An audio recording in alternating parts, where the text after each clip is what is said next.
دل رسول اللہ بسم اللہ الرحمن الرحیم نحمدہ ونصلی علی رسولہ الکریم. عزیز بھائی اور بہنوں، خوش آمدید. ہمارا آپ کا پروگرام حی علی الفلاح، آؤ کامیابی کی طرف. میرے عزیز دوستو، یہ امت اللہ کے نبی صلی اللہ علیہ وسلم اور صحابہ کرام کے پسینے اور خون سے بنی ہے. آپ صلی اللہ علیہ وسلم نے ہمیں امت بنانے میں ہمیں امت پنا سکھایا، جڑنا سکھایا. آپ کو پتہ ہے سن 9 ہجری تک، آپ کی ہجرت کے 9 سال کے بعد تک مدینے میں مسجد نبوی میں چراغ تک نہیں جلتا تھا رات کو. حضرت تمیم داری رضی اللہ تعالیٰ عنہ وہ پہلے صحابی تھے جنہوں نے مسجد نبوی کے اندر چراغ جلایا رات کے وقت. اللہ کے نبی صلی اللہ علیہ وسلم اتنے خوش ہوئے، آپ نے فرمایا کہ اگر میری کوئی ایک بیٹی ہوتی تو تمیم داری کو دے دیتا. تو ایک صحابی جو آپ کے ساتھ چل رہے تھے، انہوں نے عرض کی یا رسول اللہ صلی اللہ علیہ وسلم، اگر آپ کی اجازت ہو تو میں اپنی بیٹی تمیم داری کو دے دوں. آپ صلی اللہ علیہ وسلم نے ان صحابی کی اس بات پر بہت خوش ہوئے. تو مسجد میں چراغ جلانے کے لیے تیل نہیں تھا، چراغ نہیں تھا. اس وقت وسائل اتنے محدود تھے، لیکن ایک امت بن چکی تھی جس امت میں حضرت ابو بکر صدیق بھی تھے، حضرت عمر فاروق بھی تھے، صدیق بھی تھے، فاروق بھی تھے، ذوالنورین بھی تھے، اور اسد اللہ حضرت علی کرم اللہ وجہہ بھی تھے، ابو تراب. اسی امت کے اندر خالد بن ولید بھی تھے، اسی امت کے اندر ابو عبیدہ بن جراح بھی تھے، اسی امت میں تاجر الرحمن عبد الرحمن بن عوف بھی تھے، اسی امت میں قرآن کے سب سے بڑے مفسر عبداللہ بن عباس بھی تھے، اسی امت کے اندر شیخ الحدیث حضرت ابو ہریرہ رضی اللہ تعالیٰ عنہ بھی تھے. یہ لوگ سب موجود تھے، لیکن ایک ہو چکے تھے. اور میرے عزیز دوستو، ایک بار آپ صلی اللہ علیہ وسلم نماز پڑھتے ہوئے سلام پھیرا تو صحابہ کی ایک جماعت جو تھی، جو دائیں طرف کھڑی ہوئی تھی، بھوک کی وجہ سے نیچے گر گئی.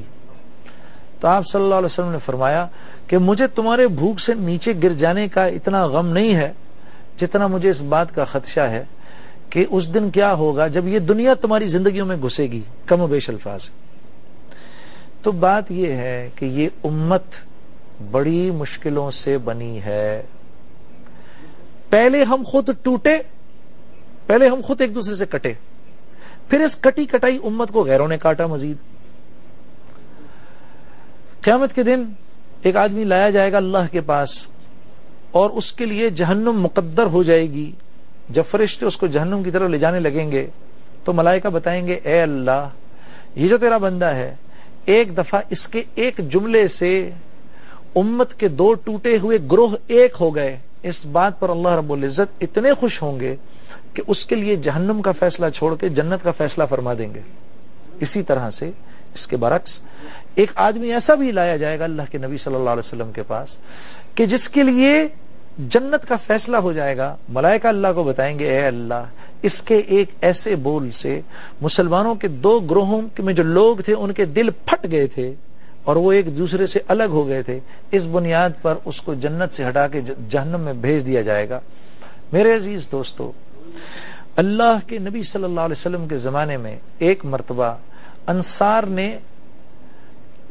میں سے کسی نے یہ آواز لگا دی تھی، یا معشر الانصار، اے انصار کی جماعت. کسی بات پر کسی چپکلش ہو گئی مہاجرین کے ساتھ. تو اللہ کے نبی اس بات کو سن کر باہر آ گئے اور آپ نے فرمایا میں ابھی تم لوگوں میں موجود ہوں اور تم لوگ عصبیت کا نعرہ لگا رہے ہو. اقبال نے کیا کہا ہے؟ قومیت اسلام کی جڑ کٹتی ہے اس سے. تو میرے عزیز دوستو، ٹھیک ہے، یہ بات تو آپ بھی جانتے ہیں، ہم بھی جانتے ہیں. تو پھر آپس میں جوڑ کیسے پیدا ہو؟ یہ ہے نا لاکھ روپے کا سوال کہ ٹھیک ہے جی جنید صاحب، ہم بھی جانتے ہیں یہ مسئلے مسائل ہیں، ہوتے ہیں ہمارے درمیان، آپس میں جوڑ کیسے پیدا ہو؟ تو بجائے اس کے کہ میں لمبی تمہید باندھوں، میں آپ کے سامنے رسول اللہ صلی اللہ علیہ وسلم کا ایک آپ کو میں ایسا واقعہ سنانے لگا ہوں جس واقعے کے بعد میری آپ لوگوں سے، اپنے بھائیوں اور بہنوں سے یہ گزارش ہے کہ تھوڑی دیر کے لیے آپ لوگ ضرور سوچئے گا میری اس بات کو سننے کے بعد کہ ہم کس کے پیچھے جائیں، محمد صلی اللہ علیہ وسلم کے یا ان کے پیچھے کہ جن کے بول سے آج 2 نہیں 10 نہیں ہزاروں کی جانیں جا رہی ہیں۔ تو وہ واقعہ ہے حدیبیہ کا واقعہ۔ میرے عزیز دوستو، اللہ کے نبی صلی اللہ علیہ وسلم نے ایک رات خواب دیکھا کہ آپ مکے میں عمرہ فرما رہے ہیں۔ یہ آپ کے مدنی دور کا واقعہ ہے اور غالباً کوئی 10 ہجری کے قریب کی بات ہے۔ تو آپ صلی اللہ علیہ وسلم نے یہ خواب دیکھا۔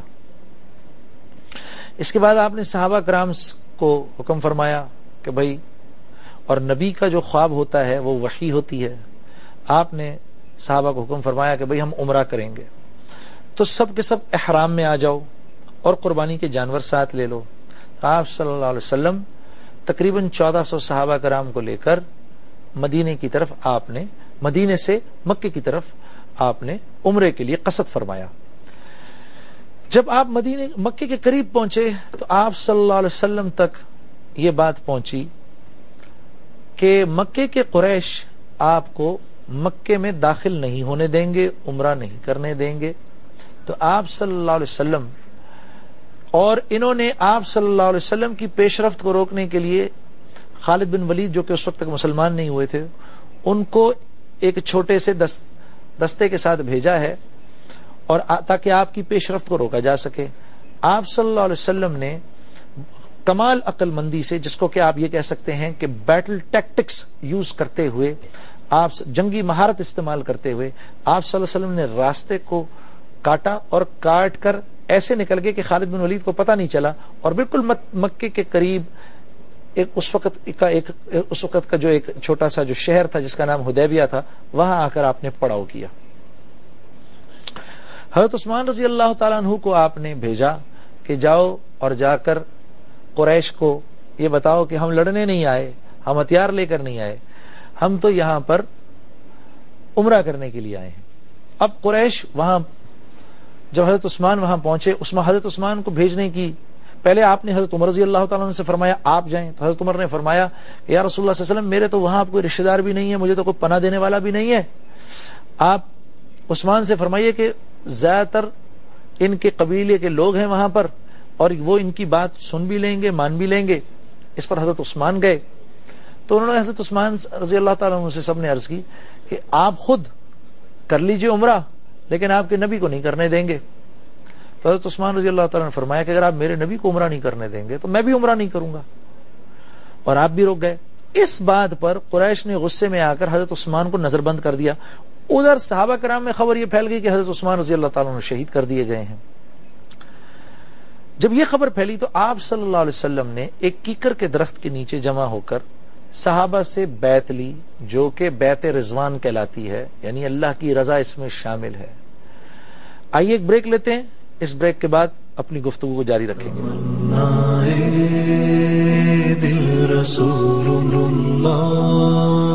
تو میں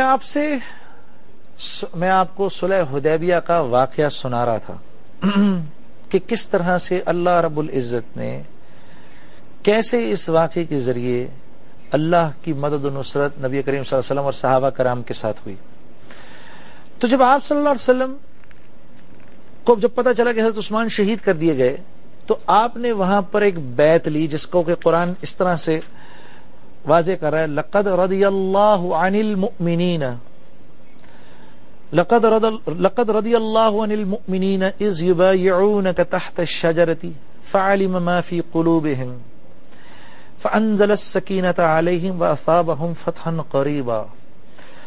اللہ رب العزت نے ان تمام صحابہ کرام سے اپنی رضا کا اعلان فرمایا، لقد رضی اللہ راضی ہو گیا یقیناً ان لوگوں سے اے میرے نبی جنہوں نے درخت کے نیچے بیٹھ کر آپ کے ساتھ بیعت کی۔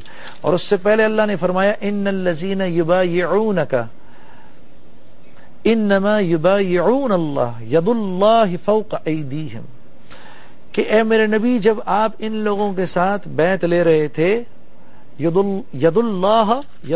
اللہ فوق ایدیہم، اللہ کا ہاتھ آپ لوگوں کے ہاتھ کے اوپر تھا، یعنی اللہ کی پوری رضا تھی اس بیعت میں، جو کہ حضرت عثمان رضی اللہ تعالیٰ عنہ، جو کہ اس بات پر لی گئی کہ اب ہم اپنی جان دے دیں گے جب تک حضرت عثمان کا بدلہ نہیں لیں گے۔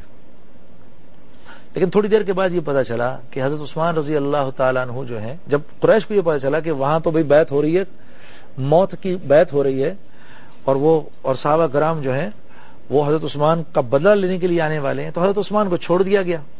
حضرت عثمان واپس آئے تو اب قریش نے اپنے لوگ بھیجنا شروع کیے، وہ جو کہتے ہیں نا انوائس بھیجنے شروع کیے، ایلچی بھیجنے شروع کیے کہ مسلمانوں کے ساتھ جا کر تو معاملہ کرو۔ تو ایک دو آئے، ان کے ساتھ بات نہیں بنی، جب بات نہیں بنی تو سب سے آخر میں سہیل بن عمر آئے۔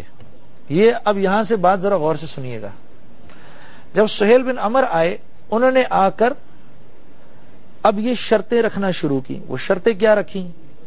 پہلی شرط یہ رکھی، تمہارا آدمی اگر کوئی بھاگ کر ہمارے پاس آئے گا ہم اس کو واپس نہیں کریں گے، لیکن اگر کوئی ہمارا آدمی تمہارے پاس آئے گا تم نے اس کو واپس کرنا ہے۔ آپ صلی اللہ علیہ وسلم کے ساتھ ابھی وہ اس بات کو ابھی رکھ ہی رہے تھے کہ اتنی دیر میں سہیل بن عمر کے بیٹے حضرت ابو جندل بیڑیوں میں بند وہاں پہنچ گئے اور مسلمانوں سے اس بات کی التجا کرنے لگے کہ مجھے ان ظالموں کے پاس مت بھیجو، مجھے اپنے ساتھ لے جاؤ۔ اس پر اللہ کے رسول نے صلی اللہ علیہ وسلم نے فرمایا کہ ابھی تو معاہدہ بھی نہیں ہوا، اس کو ہم رکھ لیتے ہیں اپنے پاس۔ تو سہیل بن عمر نے کہا کہ یہ اس معاہدے میں شامل ہے بات، ابو جندل کو تمہیں واپس کرنا پڑے گا۔ اس پر مسلمانوں کو شدید تکلیف ہوئی، وہ بیچارے روتے رہے، لیکن حضرت ابو جندل کو واپس کر دیا گیا۔ اللہ کے نبی نے فرمایا تم صبر کرو، اللہ تمہارے ساتھ بہترین معاملہ فرمائیں گے۔ اب دیکھو اپنے اوپر کتنا بوجھ لیا جا رہا ہے۔ دو باتیں تو یہ ہو گئی، تمہارا آدمی ہمارے پاس آئے گا واپس نہیں کریں گے، ہمارا آدمی تمہارے پاس آئے گا تم نے واپس کرنا ہے۔ تیسری بات کہ اب ہمارے اور تمہارے درمیان 10 سال تک کوئی جنگ نہیں ہوگی۔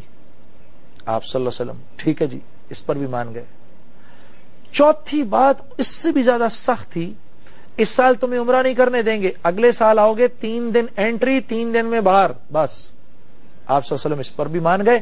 تو اب سہیل بن عمر نے، آپ صلی اللہ علیہ وسلم نے وہاں پر حضرت علی کرم اللہ وجہ لکھنے والے تھے، آپ نے اس پر لکھا محمد رسول اللہ۔ سہیل بن عمر نے آگے سے کہا کہ اگر میں ان کو اللہ کا رسول مانتا تو میری ان کی جنگی کوئی نہیں تھی، میں سہیل بن عمر ہوں، یہ محمد بن عبداللہ ہے۔ تو اللہ کے نبی صلی اللہ علیہ وسلم نے فرمایا ہاں ٹھیک ہے، علی محمد رسول اللہ کو مٹا دو۔ حضرت علی کرم اللہ وجہ نے عرض کی یا رسول اللہ صلی اللہ علیہ وسلم میں تو نہیں مٹا سکتا۔ آپ نے فرمایا مجھے دکھاؤ کہاں لکھا ہے۔ وہ اس کو دیکھا اور اپنے انگوٹھے سے اس کو مٹا دیا۔ تو محمد بن عبداللہ صلی اللہ علیہ وسلم اور سہیل بن عمر کے درمیان معاہدہ ہو گیا۔ میرے عزیز دوستو، جب یہ معاہدہ ہو رہا تھا تو صحابہ کرام اتنا شدید پیچ و تاب کھا رہے تھے کہ ہم یہ شرطیں کیوں مان رہے ہیں، ہمیں کیا ضرورت ہے ان کی یہ شرطیں ماننے کی، یہ تو ایسے جیسے ہماری ناک کٹ جائے، ہم کیوں مانیں ان کی یہ شرط۔ لیکن اللہ کے نبی صلی اللہ علیہ وسلم کے آگے بات کو پی گئے۔ حضرت عمر رضی اللہ تعالیٰ عنہ نے تو یہ تک فرمایا کہ اگر اللہ کے نبی صلی اللہ علیہ وسلم نے یہ باتیں نہ کہی ہوتی، اگر آپ ہمارے امیر نہ ہوتے کوئی اور امیر ہوتا تو میں امیر تک کی خلاف ورزی کر دیتا۔ اور حضرت نبی کریم صلی اللہ علیہ وسلم کے پاس آئے، عرض کی یا رسول اللہ صلی اللہ علیہ وسلم کیا آپ اللہ کے نبی نہیں ہیں؟ آپ نے فرمایا بالکل اللہ کا نبی ہوں۔ تو فرمایا پھر آپ نے یہ شرطیں کیوں مانی؟ آپ نے فرمایا کیونکہ میں اللہ کا نبی ہوں۔ بات سمجھ میں نہیں آئی۔ حضرت ابو بکر صدیق کے پاس چلے گئے۔ ابو بکر اللہ کے نبی صلی اللہ علیہ وسلم کیا یہ اللہ کے نبی نہیں ہے؟ کہا بالکل اللہ کے نبی ہیں۔ کہا پھر انہوں نے یہ باتیں کیوں مانی؟ کہا کیونکہ اللہ کے نبی ہیں، بیانی ہی وہی جواب دیا۔ اب بھی جواب بات سمجھ میں نہیں آئی۔ تو آپ صلی اللہ علیہ وسلم نے اب صحابہ شدید جذبات میں، غصے میں کہ ہمیں کیا ضرورت ہے ان کی یہ شرطیں ماننے کی۔ جیسے آج کبھی کبھار 2 گروہوں میں اگر جھگڑا ہو جائے تو ہر گروہ اپنی ساکھ اوپر رکھنے کے لیے اور دوسرے کو نیچا دکھانے کے لیے اپنی شرطیں دیتا ہے. بات کو اپنے آپ کو نیچا رکھنے کے لیے کوئی تیار نہیں ہوتا. حالانکہ جو اپنے آپ کو نیچا رکھے گا، دیکھو ابھی آگے کیا ہوا. اللہ کے نبی صلی اللہ علیہ وسلم نے صحابہ سے فرمایا چلو اپنے سر منڈاؤ اور جانور ذبح کرو. ایک بھی آگے نہیں بڑھا. تو آپ نے حضرت ام سلمہ جو آپ کی زوجہ محترمہ تھی، ام المومنین تھی، ان سے پوچھا کہ یہ صحابہ میرے کیا کر رہے ہیں؟ حضرت ام سلمہ نے فرمایا یا رسول اللہ صلی اللہ علیہ وسلم آپ سے بے پناہ پیار کرتے ہیں، بہت محبت کرتے ہیں، آپ جائیں خود جا کر اپنا حلق کریں، کسی صحابی سے حلق کروائیں اور اپنے جانور کو ذبح کریں، دیکھیں یہ سب شروع ہو جائیں گے. آپ صلی اللہ علیہ وسلم گئے، اپنا حلق کروایا، آپ صلی اللہ علیہ وسلم نے جانور کو ذبح کیا. جب آپ نے یہ فرمایا تمام صحابہ نے ایسا کرنا شروع کر دیا.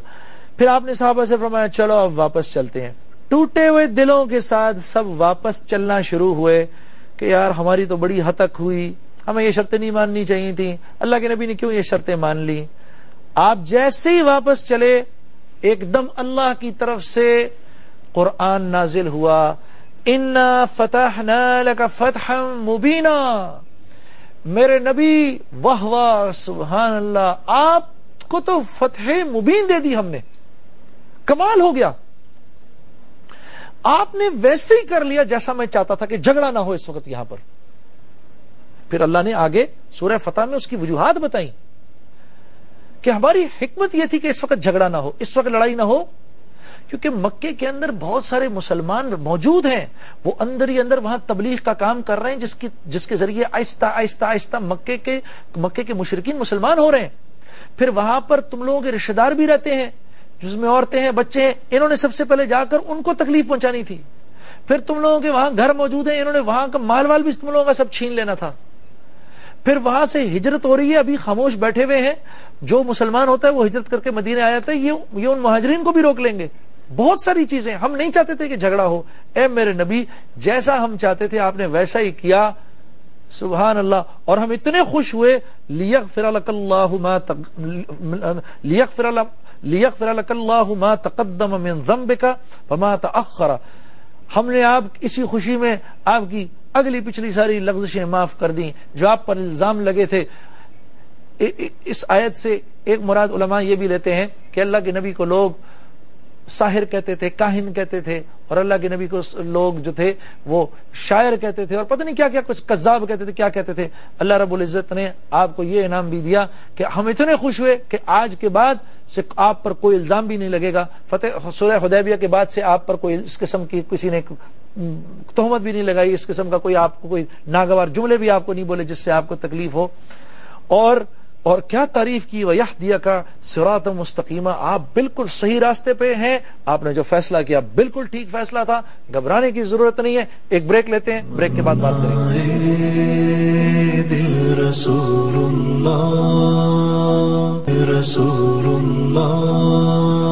خوش آمدید، ویلکم بیک. بریک کے دوران ہمارے ساتھ ایک کالر بھی آ گئے ہیں، ایک کال بھی لے لیتے ہیں، انشاءاللہ پھر اپنے اس پورے واقعے کو ختم کریں گے. جی السلام علیکم. وعلیکم السلام. جنید بھائی اشفاق بات کر رہا ہوں کراچی سے. اشفاق بھائی السلام علیکم، کیسے ہیں آپ؟ وعلیکم السلام، اللہ کا فضل و کرم. جنید بھائی میرا ایک سوال ہے. پلیز. سوال میرا یہ ہے کہ جب ہم ایک اللہ اور ایک رسول کو مانتے ہیں تو پھر ہم جو ہے وہ دست و گریباں کیوں ہیں؟ ہم ایک دوسرے کو اس طریقے سے مار رہے کیوں ہیں؟ کیونکہ ہم اپنے آپ کو مسلمان بھی کہتے ہیں. کیونکہ ہم ایک اللہ اور ایک رسول کو تو مانتے ہیں لیکن ایک اللہ اور ایک رسول کی نہیں مانتے. سمجھے بات میری؟ یہ جو میں ابھی، اللہ تمہیں جزائے خیر دے کاشف بھائی، یہ جو میں ابھی واقعہ سنا رہا ہوں. جی اشفاق بھائی یہ جو واقعہ سنا رہا ہوں نا میں ابھی، یہ واقعہ آپ نے جو سوال کیا، یہ واقعہ بعینی ہی بتانے کے لیے ہے کہ بھائی جب دو گروہ آپس میں جھگڑا ہو تو اس میں سے کسی ایک کو بات مان لینی چاہیے. دیکھو بات یہ ہے، ہر آدمی یہ کہتا ہے جب تک میں خود کوئی کوشش نہیں کروں گا، جب تک میں خود نہیں کروں گا میرے کرنے سے ہوگا. حالانکہ اللہ رب العزت فرما رہے ہیں میرے کرنے سے ہوگا. اور اللہ رب العزت ہمیشہ اس کے ساتھ ہوتے ہیں جو اپنا حق چھوڑ کے دوسرے کو دینا سیکھ لے. بس سیدھی سی بات ہے، جو اپنا حق چھوڑ کے جو دینا سیکھ لے اس کے ساتھ اللہ ہو جائیں گے. جو لوگ جب پاکستان بنا ہے تو وہاں کے رہنے والوں نے اپنا حق چھوڑا، اپنے گھر چھوڑے، اپنی اپنی اپنی ملوک چھوڑی، اپنے مال چھوڑے، سب کو چھوڑ کے ادھر آئے۔ اللہ نے پاکستان بنا دیا نہیں بنا دیا؟ یہاں کے لوگوں نے قربانیاں دی، پاکستان بن گیا نہیں بن گیا؟ ہر آدمی اپنا حق چھوڑنے کو تیار ہو گیا۔ لیکن اب کیا ہے، اب ہر ایک کو حق چاہیے، اور حق انسان دے نہیں سکتا، حق تو دینے والی ذات اللہ کی ہے۔ جب لوگ لینے والے بن جاتے ہیں تو ایک دوسرے کو پھاڑ کھانا شروع کرتے ہیں، ایک دوسرے سے نفرت شروع کر دیتے ہیں، اپنی 2 اینٹ کی مسجد بنا لیتے ہیں، میرا یہ، میرا وہ، میں یہ، میں وہ۔ تو اللہ کے نظام کو سمجھنا ضروری ہے۔ یہاں جو اپنا حق چھوڑنا سیکھ جائے گا، دیکھو یہ باتیں میں نہیں کر رہا، میں آپ کے سامنے قرآن پڑھ رہا ہوں، یہ قرآن کہہ رہا ہے۔ صحابہ گئے، یا رسول اللہ آپ کی مغفرت ہو گئی، اگلے پچھلے معاف ہو گئے، ہمارے ساتھ کیا ہوا؟ تو اب دیکھو اللہ نے کیا فرمایا، لِيُدْخِلَ الْمُؤْمِنِينَ وَالْمُؤْمِنَاتِ جَنَّاتٍ تَجْرِي مِن تَحْتِهَا الْأَنْهَارُ خَالِدِينَ فِيهَا وَيُكَفِّرْ عَنْهُمْ سَيِّئَاتِهِمْ وَكَانَ ذَلِكَ عِندَ اللَّهِ فَوْزًا عَظِيمًا۔ کیا زبردست بات کی اللہ نے۔ اللہ رب العزت نے فرمایا کہ میرے نبی اپنے صحابہ کو بھی بشارت دے دیجئے کہ یہ سب کے سب بھی جنت میں داخل کر دیے گئے، اور جو صبر کر گئے اور جو پی گئے اس کا ایکسٹرا انعام میں نے یہ بھی دیا ہے، وَيُكَفِّرْ عَنْهُمْ سَيِّئَاتِهِمْ، کہ ان کے گناہوں کو بھی نیکیوں میں بدل دیا ہے۔ اور ان سے بتائیے ذَلِكَ عِندَ اللَّهِ فَوْزًا عَظِيمًا، اللہ کے ہاں کامیابی یہی ہے۔ یہی وجہ ہے کہ صحابہ کرام اپنے وقتوں میں جب فتح مکہ ہو گئی نا، تو صحابہ فرماتے تھے تم لوگ یہ سمجھتے ہو، تم لوگ فتح مکہ کو فتح کہتے ہو، فتح مکہ ہمارے لیے فتح نہیں ہے، ہمارے لیے تو فتح وہ ہے جس کو اللہ نے فتح کہا۔ اور حدیبیہ کو وہ فتح سمجھتے تھے، کیوں؟ کیونکہ اس میں باوجود اس کے کہ نفس پر چوٹ پڑی، لیکن وہ کیا جو اللہ چاہتے تھے۔ اور آپ کو پتہ ہے میرے دوستو، آگے سنو، 1 سے 1.5 سال کے بعد قریش نے معاہدہ توڑ دیا، ٹھیک ہے؟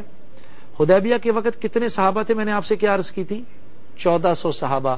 جب آپ صلی اللہ علیہ وسلم نے مدینے سے مکے جب آپ روانہ ہوئے فتح مکہ کے وقت، اس وقت 10,000 صحابہ تھے کہ جب اللہ رب العزت اتنے خوش ہوئے کہ پھر اللہ رب العزت نے ایک ایسی فضا بنائی کہ صحابہ کرام جہاں لوگوں کو دین کی تبلیغ کرنے نکلتے تھے، اب ان کو کوئی روکنے ٹوکنے والا نہیں تھا، جھگڑنے والا نہیں تھا۔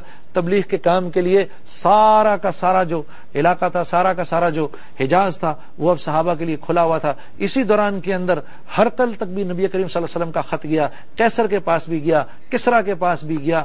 اسی دوران میں صحابہ دنیا کے ایک کونے سے دوسرے کونے تک صحابہ کرام جو تھے وہ اللہ کے دین کو لے کر گئے۔ تو کہنے کا مطلب یہ ہے، جو اپنے حق کو چھوڑ دے گا اللہ رب العزت اس کو دنیا میں بھی چمکائیں گے، آخرت میں بھی چمکائیں گے۔ یہ کر کے دیکھو، ہاں یہ کر کے دیکھو، یہ کر کے دیکھو میرے دوستوں۔ وَلَا تَسْتَوِي الْحَسَنَةُ وَلَا السَّيِّئَةُ ادْفَعْ بِالَّتِي هِيَ أَحْسَنُ فَإِذَا الَّذِي بَيْنَكَ وَبَيْنَهُ عَدَاوَةٌ كَأَنَّهُ وَلِيٌّ حَمِيمٌ۔ اللہ فرما رہے ہیں برائی اور اچھائی برابر نہیں ہو سکتے۔